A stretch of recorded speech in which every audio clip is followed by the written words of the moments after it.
Welcome everyone to Bridges Life Presents There's a Better Way with Maria Fiorentino. I have not spoken with Maria it's been over a year since COVID, it seems like, hasn't it, Maria? Yeah, I think it has been, yes. And shame on us. But I know life gets in the way and we try to tackle all the things we possibly tackle, but we are doing this show today because I believe in my heart of hearts there's a better way. And that's what we're going to talk about today. Maria, first tell people about yourself, if they don't know, if they can, and all that stuff, and then we'll get into what we want to talk about in the show.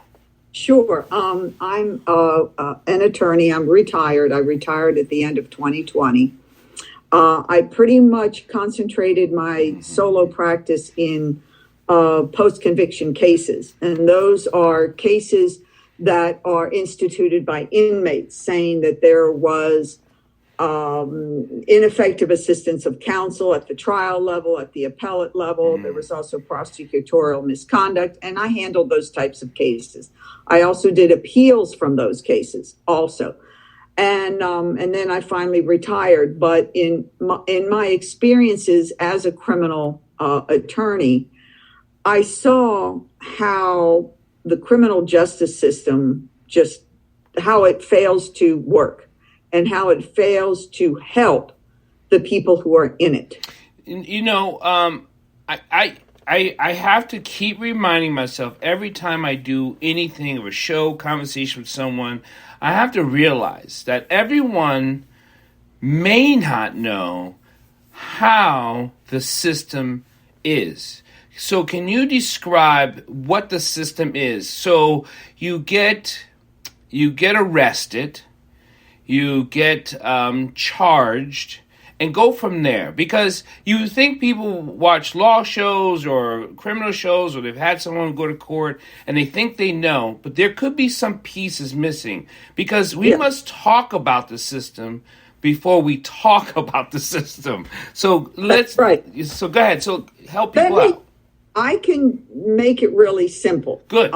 I recently had my book published, and what I did with my book is I divided the system into its various parts. Okay. The first part is the police. Second part is the bail. Third part is the courts or the sentencing, however you want to term it. The fourth part is the prison, and the fifth part is parole and probation. So if I can describe the criminal justice system in those five parts, that makes it really simple. Just like you said, the person gets arrested. Then he goes to his bail hearing. The bail hearing is, hey, is he going to be able to return to court for his preliminary hearing, his trial, that kind of thing. And they set up a bail amount, an amount of money, depending on the crime that they commit, whether misdemeanor or a felony. And the problem there is most people can't afford the bail. I was just going to mention that. I just know more black people will probably sit in jail because they can't afford the bail. And I did not mean to rhyme that. That's right. They can't afford the bail. And what I found is that the bail system works against the poor and the black population. Right. So you have the bail. And so the person just languishes in jail until he's ready to go to trial. The trial happens. He's either, found guilty or not guilty, or the case is dismissed, whatever. If he's found guilty. Question. Yes. So when we put things on a trial docket, right, it's how does, and maybe you know this, but how does a judge get picked for a particular crime? Can a judge say, I want that case? Or does it just go like in a lottery? I think it goes whatever judge is available at the time. That, there's only so many judges, but you also have judges that are retired judges, but they're still sitting on the bench. Okay. So in other words, they only sit on the bench like maybe one day a month, so they get some cases, Some of them, matter of fact, I was in one of my post-conviction cases, I was before a retired judge. And it just so happens he was sitting on the bench that day and he had got my case. Okay. If you're a really good, attorney that has a lot of experience and you know all the judges, you don't get to pick your judge. Okay. Unfortunately, you don't get to pick. That's the thing. You don't get to pick them. And then after the trial, then they have their sentencing hearing, right. And the judge will decide what their sentence. And then they're whisked off to prison, and then the bad stuff continues to happen. Right. And then after prison, then after served a number of years, or when they're eligible for parole, they go before the parole commission to see if they'll get parole. Now, if they have a life sentence, they have to serve so many years. Usually it's at least 20, 25 years before you get eligible for parole. So that's how that works. And then if you get paroled, lucky you get paroled. But then there's still bad things that happen after that. So everything needs to be reformed from beginning to end. But when we talk about it, and I think that's what scares people, because when a lot of the stuff in the newspaper was defund the police, that was.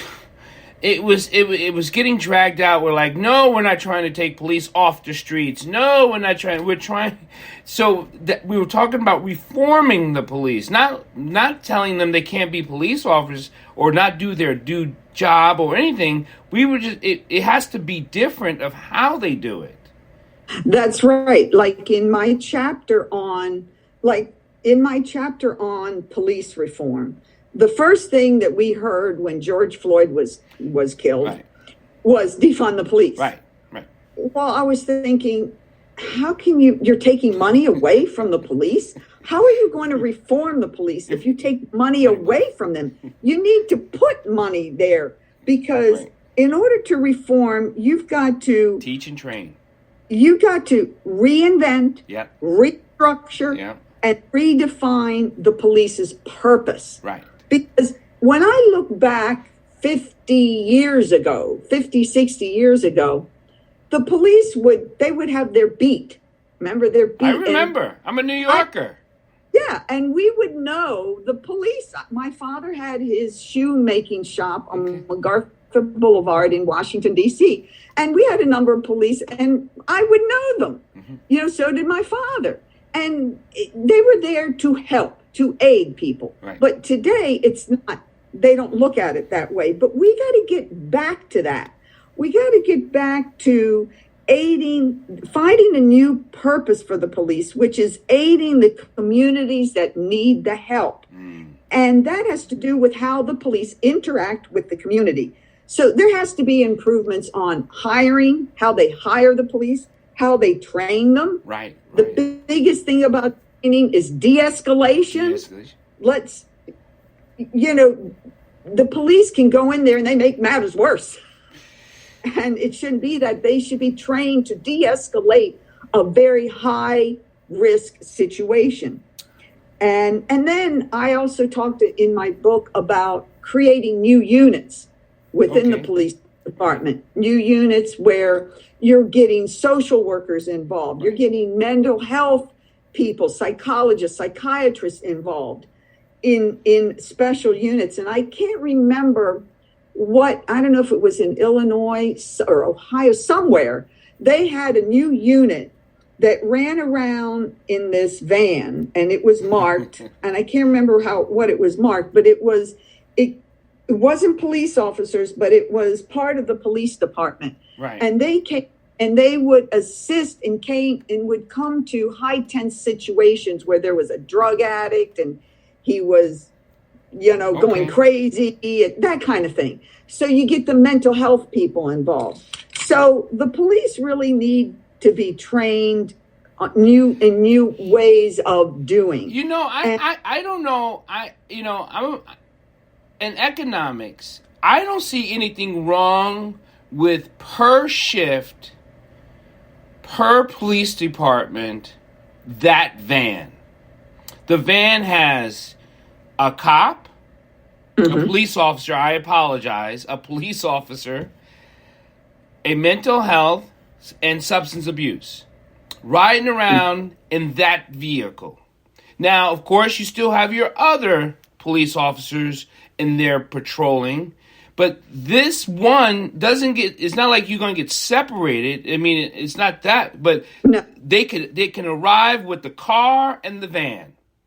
That's right. They get involved. They don't get involved in, let's say someone goes in and does armed robbery in a grocery store. Get involved with that. Right. Get involved more with, let's say, domestic violence. They get involved with, let's say, a drug addict is ODing, or he's causing a lot of commotion, or a drunk. And we know that the police have to be there to clear the scene, so to speak, to make sure it's a safe scene. And that's probably where a lot of escalation comes up, creating the scene safe. That's right. So, they're getting other professions involved that can handle the situation better because they're educated for that. Like a mental health, a psychologist, a psychiatrist, a social worker. Like they even help in this one town. They even help the homeless find shelter. And that's what the whole thing is about, reforming the police. And the purpose is to help the communities where they need the help. And the big thing today, and now because of that I can't remember the name of that young guy that was shot, it was the no-knock warrants. Oh, yeah. The no-knock warrants. Here Maryland has instituted a lot of laws, and one of it is they can only do no-knock warrants between the hours of 8 and 7 during the day with the approval of the Office of the State's Attorney. So that puts some restriction on that. And then there's Maria, I got a question. And we, on our show last night, You Be the Judge, we have one of my co-hosts is Marilyn Pierre. She's running for circuit court judge in Montgomery County, and then Judge Claudia Barbara. And then our guest was a Dave Grogan running for sheriff in Prince George's County. My question that comes up is this, and this, I don't want to take this away from the show. If a person comes in, when they come into, like, I'm going to use my house for a no-knock warrant, but they're looking for my cousin like they were in Minneapolis, right? They say, hey, he stays over there at that house. So the no-knock warrant is for my house. They come in, and the way they come in, and the way that I'm trained, those 6 officers, they're not going to make it. Is there a charge that you think that I would get? I'm curious about that. I know I'm not going to be a very happy camper with the police department because I just killed 6 of their friends and colleagues. But is that a charge on me? I mean, I know it's a guess, and I don't want to, but because it is depends on this, depends on that. But it depends on how the police, if you feared for your life. Well, they just came in. They didn't say if they and this is where Dave Grogan, he worked with the marshal's office on the federal level, and they come in. These are the marshals, and they knock, and they tell. They're screaming out, marshals, right? The no-knock warrant, they're not letting people know who they are coming in. So they just come in. So you come into my house that way, you're not going to make it out. It's scary because you don't know who's coming in your home. Right. So they don't make it out. I do my due diligence, and they don't make it out. My question is, what is there a possibility? Can you see a charge? Oh, you froze. I don't know about that. That's really, that's really sticky. There's, you are protecting your home. You have a right to protect your home and protect your life. Right. But then there comes the issue of excessive force. Are they coming in holding their guns and guns blaring, or they just walking in and you see the uniform? So there's that aspect. So there's a lot of facts that have to be taken into consideration if there is a charge against you. So did you use excessive force against them?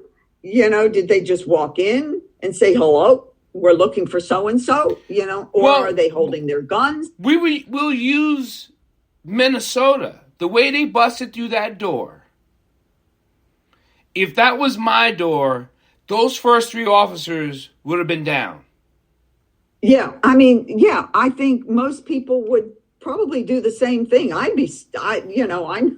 know my husband would probably do something too, because you don't know here you're sitting there watching TV, right? And a bunch of people bust into. You think the worst. Oh my God, these are people in here to kill me. Right. About law enforcement or a no-knock warrant or anything like that. You're just thinking that someone's coming in here to rob you, right? And so there is, you got to look at the crime, what they charge you with. And then me being an attorney, I look at all the elements. Are all the elements of the crime, can they prove that? Well, it's not a problem. The question I have is, if it would be a charge, what would be the possible charge? What would be the problem? I don't know, because you have a good defense, self-defense. Charge would be, murder, but... It would be murder. It would be murder as long as they died. Oh, they're going to die. They would die. They're dead. Well, then it would be murder. But then you have the defense of self-defense. There's that, So could there be a charge? I don't know. I don't want to go with that. There's prison. Now, yes. Convicted, that's a whole other show. But yeah. And then there's probation. Where does your book talk about the reform? Where's the book? You have the book next to you. I hope you have that book right next. Let me see that beautiful book. There it is. Now, here you begin to wonder, what is this? It's the wheels. It's the cog. It's their gears. Yeah. Their gears of watch. My son did this for me. Beautiful. Yeah, my son, he's a industrial designer. But he did this for me because I told him what I wanted. And the title of the book is Interdependency, How to Reform the Criminal Justice System, a View from a Criminal Defense Attorney. There it is. And this cover will tell you what my book is all about and what I'm advocating. The gears all work together to make the watch tell time. Well, all the parts of the criminal justice system that I mentioned, the police, the bail, the courts or sentencing, however you want to label that, the prisons, parole, and probation, they're all parts, 5 parts of the criminal justice system. They have to be gears all working together because the whole purpose of the criminal justice system, I feel, should be to make the offender a better person when he gets out. Not the same or worse. Okay, but better now the pushback is, I know what you would like the prison system to be, but what is you got into being a defense attorney for many reasons. So what is the prison system developed for? Not what they use it for, because we know they use it for labor. We know they use it for a lot of things. But what was it built for? Well, the prison was built for punishment. It was built the whole idea. Now, the punishment was to take the person and punish them, take them away from their family, their friends, their neighborhood, their home, and that was their punishment. But they continued the punishment once they're in there. The punishment continued. Failing to give medical aid when they needed medical help, and physically abusing the inmates. I mean, that's really big on that. So the prison systems did not. It was like a dungeon. They're bad people, and they have to be in there, and they're never going to get out. But then they also use the prison system for mental health for a period of time. Definitely mental health, and it shouldn't be used for that. And they did they would convict a person who had mental health problems, and they would just throw them in prison, and they would think, oh, well, they're in there and they'll get mental health help, but they don't. And either they feel that they can never be rehabilitated. So now, when I talk to a person, a prison lieutenant or warden, and I have their biggest. It's not a complaint. One of the biggest issues is that the very few people for many prisoners. So for social worker, for mental health worker, for priest, teacher, all of it, they just don't have enough people in the prison to do what they believe they think they could do.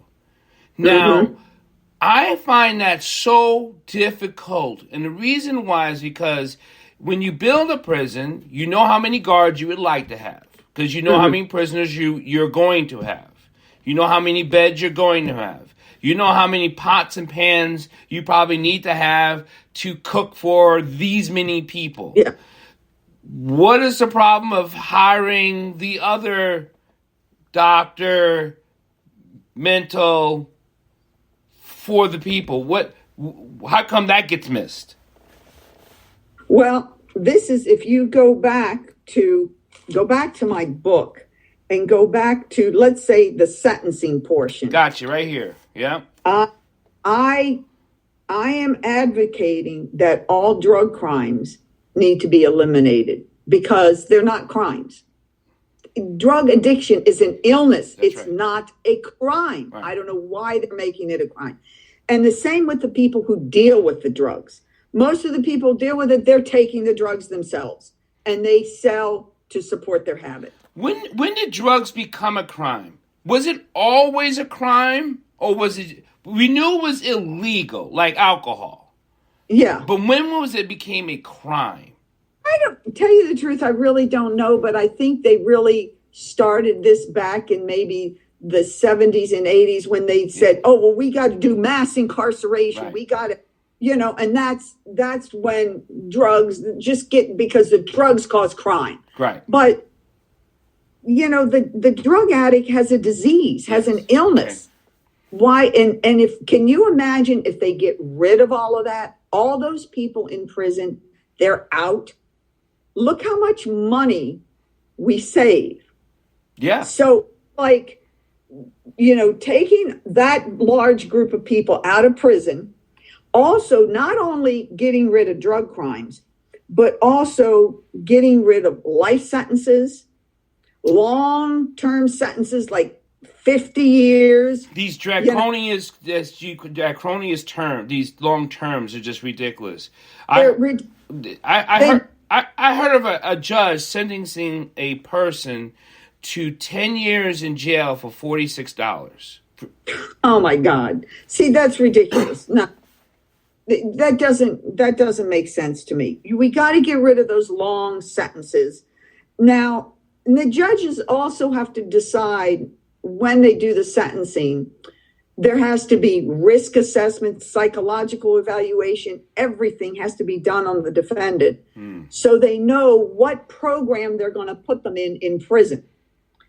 And what happens is, the long sentences, they're indeterminate sentences. Right. So that it depends on what program the person is going into. And these programs in prison are intensive programs where the prisoner is working all day, whether they have to go to either they have an alcoholic, they're alcoholics or drug addicts, so they go to rehab, they get their high school diploma if they don't have it. They want to take some college courses, preliminary college courses, that's available. They're on work detail. They're in classes, whether they want to, if they don't want to do college, they want to, let's say they want to become an electrician. They have those courses there, and they are constantly in school. It's almost like being in some kind of reform academy of sorts. I agree. Where they are constantly working, studying, going to class. They don't have time to screw around. So here's the question, and being what I do and who I am.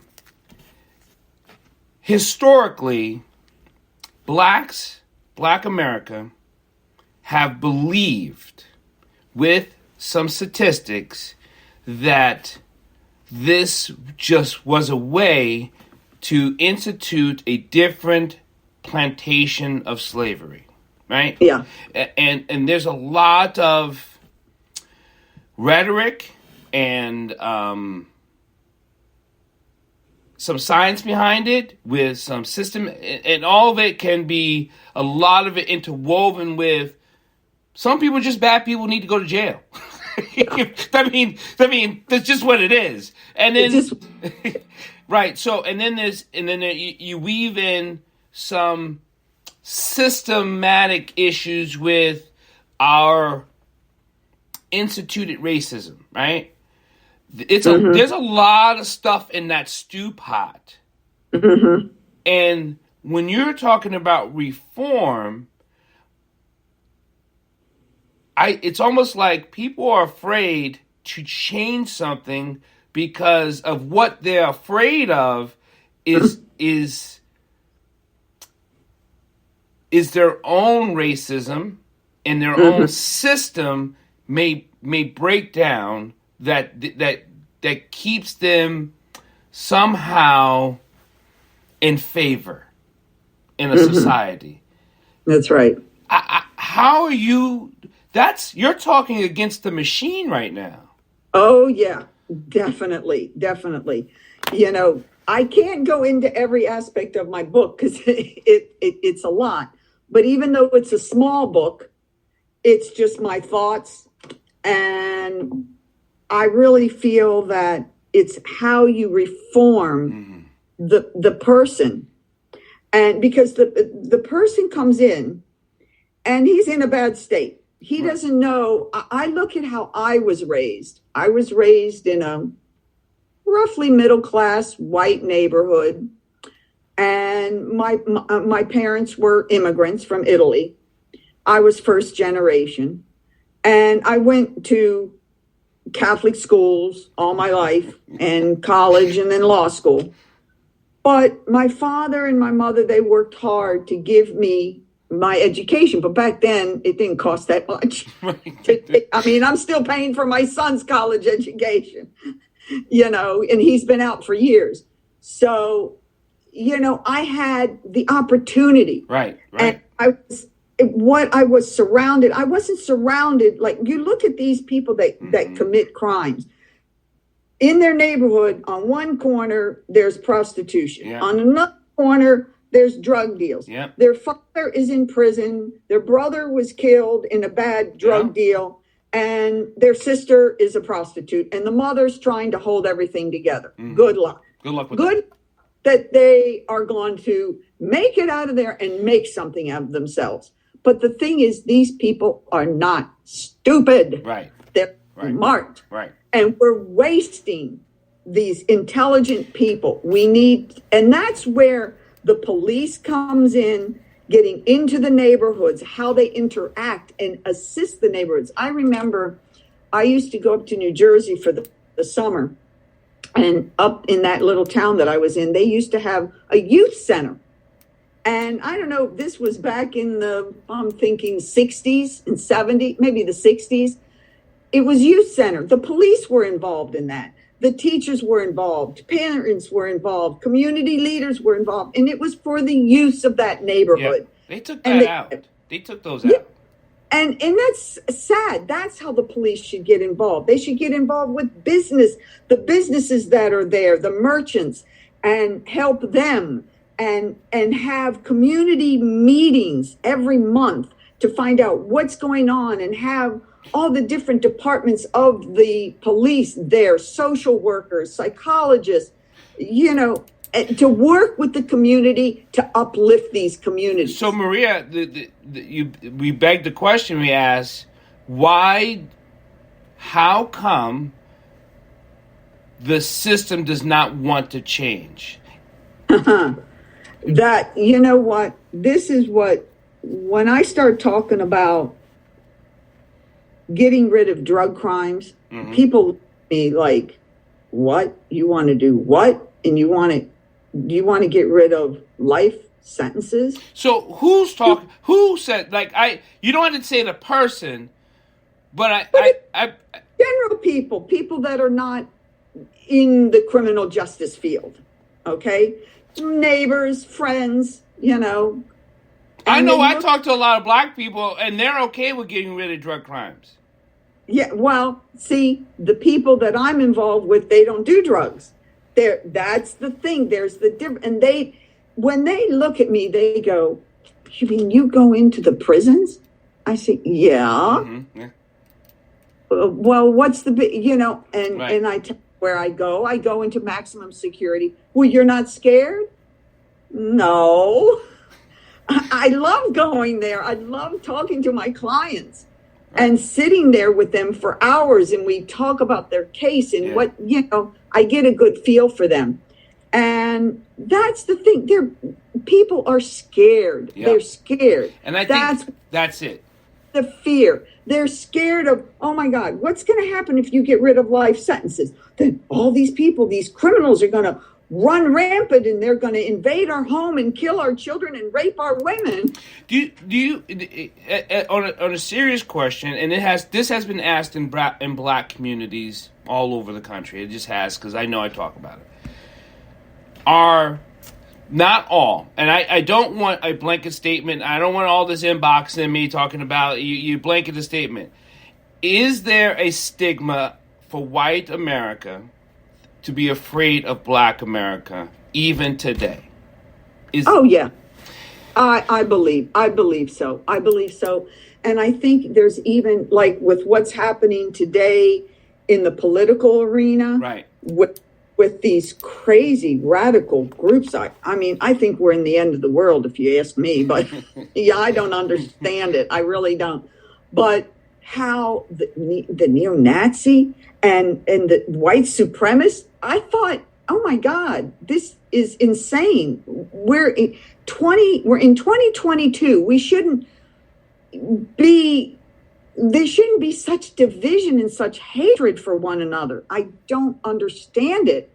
And we all need to come together to make our world better for everyone. Black, white, Oriental, Hispanic. It doesn't matter. But I think so. The people that are in certain seats of, lack of a better term, power or control, has the hands on the cogs and the wheels and the gears.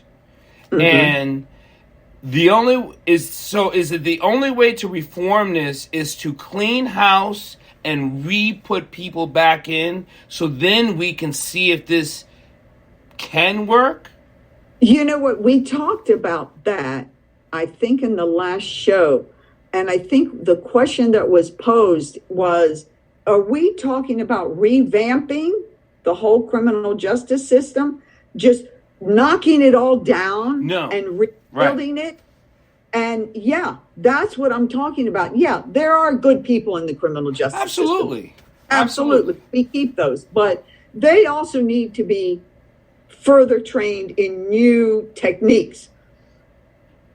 But we do need, because this system isn't working. And this is the whole purpose of my book. If you reform, let's say, just the police, but you don't reform those other four parts, well, then the reformation that was made on the police is not going to matter.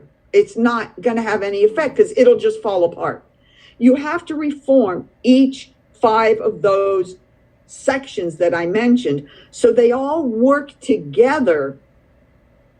So as the offender goes through the system, he'll come out a better person. But in one of my last chapters that's entitled Corruption, Oversight, Racism, and Community Improvement, I want to just speak about oversight. Yes.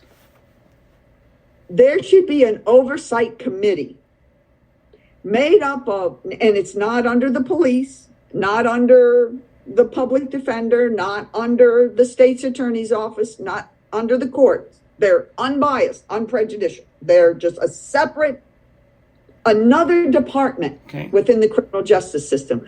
And they do oversight. The defendant is then assigned to an oversight agent or representative. And that person follows that defendant through the system as he works his way through to make sure things are done properly. I like it. You know, there is no oversight. I remember when I was pounding the pavement on the Hill, I'd say about 15 years ago, because I wanted a job on Capitol Hill working for a congressman. And I remember I knew one congressman, I think his daughter or his wife, Dingell, but John Dingell now has passed away. He was the representative for Michigan, I think. And I went into his office and they introduced me to the chief of the Commerce Committee. Okay. And they told me, you know, back when Bush was president, I think this was the father. Okay. I think. Senior. They had oversight committee and it was made up of attorneys. And they said, you would be perfect for that job, but they got rid of it. I said, why did they get rid of it? And I said, what did they do? Right. And they would look at the bills that became laws and look at the laws to see if they were working. Well, now you can understand why they got rid of it. Yeah, There's a lot to hide. There's a lot to hide. Right. There's a lot to hide. And that's the thing. You know, we need, you know, this corruption. There's so much corruption. And that's what the oversight from the beginning to the end. And so that whenever anything goes wrong, it gets addressed right away. It doesn't linger for years and years. You know, Maria, and you just called the system corrupted. Mm-hmm. So by sheer numbers alone, you're literally calling white America that's in this system, the larger percentage is corrupted. Yeah. That's not hard for them to swallow. You know what? For someone like me who's been working within the criminal justice system and see it, you know, it's easy to see. But for a lay person, let's say a woman who's a beautician. Right, okay. Know about the criminal justice system. But there's the racism. It's like, oh, well, they're black. And you see a black person, well, he's a criminal. You know, it's so sad when you see people make that distinction. Well, he's a black person, he's a criminal. He's a white person, no, he's not. Well, how do you know the black person ain't a millionaire and the white person's the criminal? You know, this is what's sad. Now, can we ever get rid of racism? Maybe I'm living in a utopian. Well, let me ask you this. If you could get rid of one out of the two, corruption and racism, right? One out of the two. Well, yeah, which one would you pick? Oh, screw. That's hard. You know, and people are listening to this, and when you watch it and hear it and play it back, I'm curious which one you pick. I could pick one. Without a doubt, I can pick one right now. You guess, and I'm not gonna have you guess. It's corruption. It's corruption? Yep. Because I have no qualms. Yeah. I have no qualms about how people and why they feel the way they feel about a person and their color, religion, all that stuff. But as long as you don't corrupt something because of it. See, it's the corruption is underneath the rate. Right. But and I agree with you there. Yeah. I agree. I mean, I would like to get rid of both. Me too, but it would be corruption because and so many black people will say this. I don't care if you're prejudiced. I don't care if you don't like me. Just don't treat me unfairly. That's right. You know, that's the thing. And that's what's wrong with our system. You look at the Maryland prisons. I think it's at least 70% of the prison population is black. Yeah. And I'm thinking, really? I think it's more, but you know, we're still the highest. And we're still the highest, but Well, I still think it's more. here's two numbers Maryland has to look at, and I'm curious how proud they are to look at it.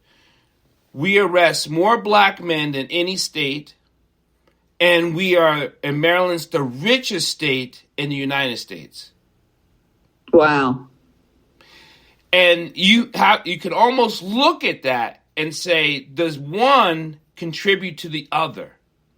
Yeah, I was thinking the same thing. Does one contribute to the other? That would be something really good to research and dig into. The money has power. Yes.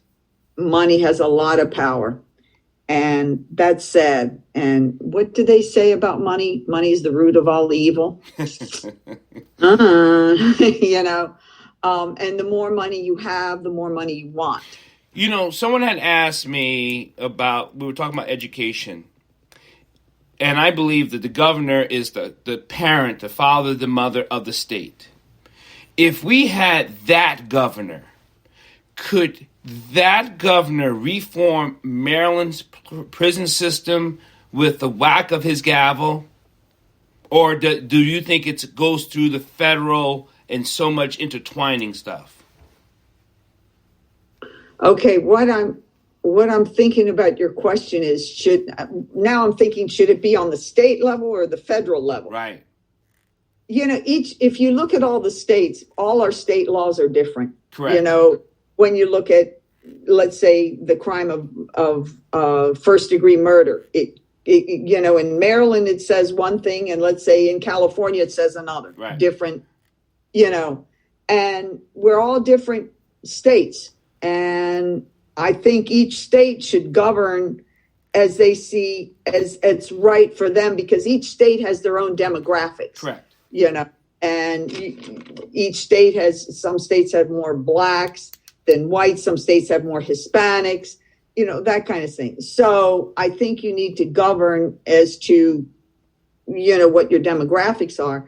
But I think you need, more importantly, to have compassion for people. And I don't know if people can have compassion if they're corrupted, though, Maria. Oh, no, there's no more, here I am living in a utopian society. Yeah, because I agree with you. This can be fixed. It can be, right? It can. We know it needs to be fixed. We know, but we're talking against the corrupted community. That's right. And this is working for them. Of course it's working, because they're making money out of it. So how do you, well, that's what I'm saying. It takes courage to reform the criminal justice system, and you got to think outside of the box, because by staying in the box, we're not going to do something new and different. But these corrupt people, they need to be prosecuted. They need to be taken out. Mm-hmm. But how can they be if they have the money and the power? Out of all the friends and out of all the people friends, close friends, relatives, all of them, how many people agree with you out of 10? What do you mean out of 10? So out of 10 people, think of 10 people that that are close to you. How many out of 10, who agrees with you? Small percentage. Give me a number. 3, 2, 5, 4? 4. So, and you've been doing this, and they love you. Their family, their friends, they're close. They love you dearly. And only 4 would ever really be on that side. Mm-hmm. That's how hard this is. That's right. And that's probably why it's not getting done. But that's why I wanted to put it out there. So, will this book help the other 6? It could. It could. I hope so. I just put my thoughts on paper. Right. Put my thoughts on paper, and whoever. Now, I don't have the power to reform the criminal justice system. The way it gets reformed is through the legislature. Which is through people. Which is through people. Which is through people. And, you advocate, you have people that lobby for certain bills and, and ask for certain things to be done. But the law is slow. The law is very slow if make these corrections. But if we talk to people, if we teach people, if we able to teach the 4 that love you, they believe you, they'll do it. We're not worried about them. The 6 people, if we lecture to them and talk to them, we're not trying. Listen to me, people. I never try to convince anyone of anything, but I do want to give you the education. I do want to give you the information and let that do its due diligence, right? If we teach those 6 people what's in your book, a good guess, how many people would change out of the 6? I'd say maybe 4. That's amazing because that's 8 people. 4 more people. That's 8-2. We win the votes. And that's right, because the people that don't believe what I believe in, and I believe in this because I've seen it, and I talk to the people in prison. I talk to my clients. All right. I had this. I'm still in contact with one. I'm hoping that he's going to be getting out pretty soon. He told me he was in a federal penitentiary. This was years ago. He's probably served so far, I'm thinking 27 years. I'm thinking give or take a year or 2. And he was in the federal penitentiary down in, I think it was Kentucky. I'm not sure. And when you're in the federal penitentiary, you have access to email. So we would email each other. Okay. And I would help him with various, I guess, personal things. I would help him get documents for his case, that kind of thing. Because his case was very complicated, and I wasn't, at that time, ready to take on a case as his.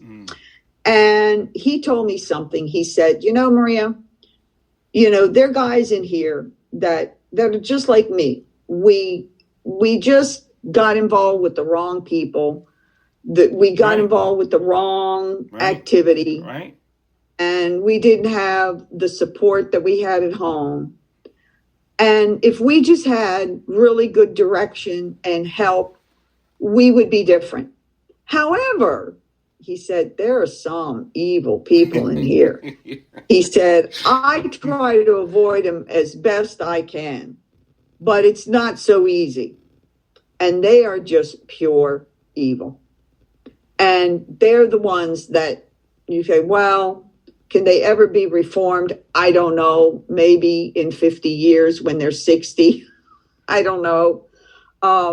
That's a matter of, I guess, mental health and psychology and everything that they are. Right. And what I see is that most of the guys that I've represented honestly want to live a good life. They don't want to sell drugs. They don't want to, do the bad things that they do. I agree. I know. But the people that don't believe as I believe, they feel that, oh, well, if they really wanted to better their lives, they can do it. How? Right, how? They don't, when their father's in prison, their mother's a prostitute, there's drugs being sold on their street. Right. And, if you look at how I was raised in the schools I went to, we all went to college. Right. I went to a girl Catholic prep school. We all went to college. There was no, okay, yeah, we drank. You do that, that happens. But we didn't commit crimes. We weren't in that environment. Right. But put in a different environment where it fosters growth and success, you are you're going to be a success. And that's what has to be in the prisons. That kind of atmosphere that fosters success. But then again, you're talking to the corrupt majority that does not want success for the minority that's the majority in prison. And why don't they want it? Going back to your answer, they're afraid. They're afraid of they're afraid of the black community. You know, this is what I said. Does it matter? It must. Remember where I wrote it, but I wrote, does it matter who comes up with the cure for cancer? It must. Does it, I don't care if it's a black doctor, an Oriental doctor, just come up with the damn cure. But we know it must matter because there has been others who have cured certain things in certain diseases that were not white men, and it mattered to them. And they put on their peer review. They knock it out. They do a lot of things to discredit it, and so it uplifts them. Yeah. So it does matter. It does matter, and it's sad. It's sad that our world works this way, but I think we have to keep fighting for what should be right. We have to keep fighting, and I believe that it's not just the black man's fight. It's also the white man's fight too. But it has to be the white man who believes in the four. That's right. Who believes in that. And we have to, the white has to come together with the black to uplift the community and fight for what's right and get rid of the corruption, get rid of the racism. The race, I believe that this is why racism hasn't been eradicated, but because it's just the black man that's fighting it. Right. And that's correct. The white man stands by. And then you have some white people, oh yeah, the black are right. This is terrible what's happened, slavery. But the voice of the white people have to join with the voice of the black people because this is against the human race. But actually, I think we have to go back and say it's the voice of a white man because they have been, the white man has been the only one in the United States that's never had to fight for anything. The white woman had to at least fight for the right to vote, right? Mm-hmm. Work equality. At least they've had to fight for something, to own land, right? To be a part of something. White men have never had to fight for anything. No, we haven't. No, we really, maybe you can say the immigrant may have to fight, the Hispanic. Yeah, but not. But even when the Irish came, once they at time denounced the Irish part and discounted it as the white man, they were great. And then they took back their Irish heritage. That's right. And it's sad. To fight this racism has to be ongoing, and everyone has to be involved. Everyone. Where can people get your book? They can get it. It's print on demand, either on Amazon.com or Barnes and Noble. Show the book again and read the thing clearly. Yeah. The title is Interdependency: How to Reform the Criminal Justice System, a View from a Criminal Defense Attorney. And my name is at the bottom. Beautiful, beautiful. And if they just want to contact you, I think, I'm going to ask you this before someone else does. I think you belong on a lecture series. I think the only way we get the other 4 out of the 6 to come on board to work for justice and unity, you have to lecture. You have to come out and do more. Teach. You got to teach people what's going on. Because when I talk to my friends that look at me like, you believe in this? And they go, but you don't know. Right. You know what I know. You don't see what I see. Right. Let me introduce you to this guy that's been in prison. You'll love him. I love him to death. There's several. I tell you the truth, I think most of my clients I love to death. There were a few that I dropped like a sack of potatoes because I don't even want to get into it. But very few. And all of them were just wonderful. Another one should be getting out probably in another 4 more years, I'm thinking. And his wife is waiting for him. I love both of them to death, him and his wife. And he calls me his angel. And I'm always, rooting for them, and I really fight for them. Right. And that's what a lot of attorneys, they just don't do that. They don't fight for their clients. And I did that. And I believe that's what we need to do. We need to fight for the downtrodden, whether they're Black, Hispanic, Not everyone goes to whatever. law school. Not everyone goes to law school for that reason. No, they go to law school to make money. And people got to remember the law is a language. And it's a language. If you don't know, you're going to mispronounce words and you're not going to understand something, and that's going to get you jammed up. It's a language of understanding.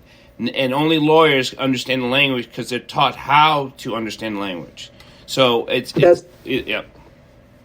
And I like to put it in simple terms because lawyers make things complicated so they can charge the money. Right. And I like to put things in simple terms when I talk to my clients. I make it simple. I don't start talking all this legal jargon. I don't mess with that. I look at who I'm dealing with and I want to help them. Mm-hmm. And that's where, the assistance, to individual people that are having problems, the communities that are having problems. We need to uplift these people in these communities. And how do you do it? I guess through education, through knowledge, because the knowledge gets rid of the fear. Right. And that's how it needs to be done. And we need to let people know more about this. There's, I remember I went to a prison. It was so funny. It was up in Hagerstown, and I had to visit with a client. And it was, I think they shut it down now. I'm not sure. But it looks like it's beautiful. It's like this stone castle. And it was during the Christmas holidays, so it had a big huge evergreen tree in front of the building. It was all decorated. And I went in, and then there was a guard, and I said, yeah, I'm here to meet a client. Oh, well, he said, oh, well, you got to go through these doors and make a left down this hallway and make a right down here and then go up the stairs. Well, I kind of got lost. And I'm wandering around this prison, right? And there are all these guys, some with brooms, and they're in their prison garb, and then there this one guard comes up and he said, "Ma'am, are you lost?" And I said, "Yeah." I'm meeting a client, and they told me what to do, and so okay, I got lost. But I wasn't scared. The guys are just looking at me like, who is this woman? Yeah, and why didn't someone take you to them? Yeah, I don't know. I guess because they had a post that they had to keep. But, when you tell me, make a right, make a left, go up these stairs, you got to press the button over here. I should have written it down. It was too much for me to remember. Well, but Maria, you are an angel, and I'm glad you're here on this earth with us. I'm glad you're here to do the things you are doing, because we do need to educate the people. I believe education and then information and understanding. I always believe that brings people to an action. You can still choose for or against as long as you have the information and you understand the information, right? And then you have a choice. But if you just go by my personal feelings, my personal emotions, more often it's going to be on the negative. And that's right. And the positive for yourself living, right? You're trying to make sure that you prosper other than someone else. But that's emotional. But when you do it for service of humanity, that's because you understand, you have information, and you're taking action. And that is exactly what you're doing. Thank you. Well, thank you, Dr. Dyer, for having me on your show, your podcast. I really enjoyed it. I hope people buy my book. I hope the right influential people buy it and read it and maybe start tweaking it, because I know it's not perfect. And some of it may not be right or may not be doable, but it may start them thinking, well, maybe we got to start thinking outside of the box. So we just do this more often and then break it down where we talk about reform. That's exactly, and that's how we keep teaching people. That's the only way we can do it. Because people who are prejudiced, they got their own thoughts. But if we can just teach people, and then they can do, then we can make this right. Thank you so much, my dear. You have a beautiful evening, and I will be in contact with you sooner than later. And I'm so proud of you and your book. Oh, well, thank you. I really appreciate you letting me be on your podcast. Yeah. And, all the best to you and your family. Thank you. Stay safe, okay? I will. Thank you. Okay, bye-bye. Bye-bye.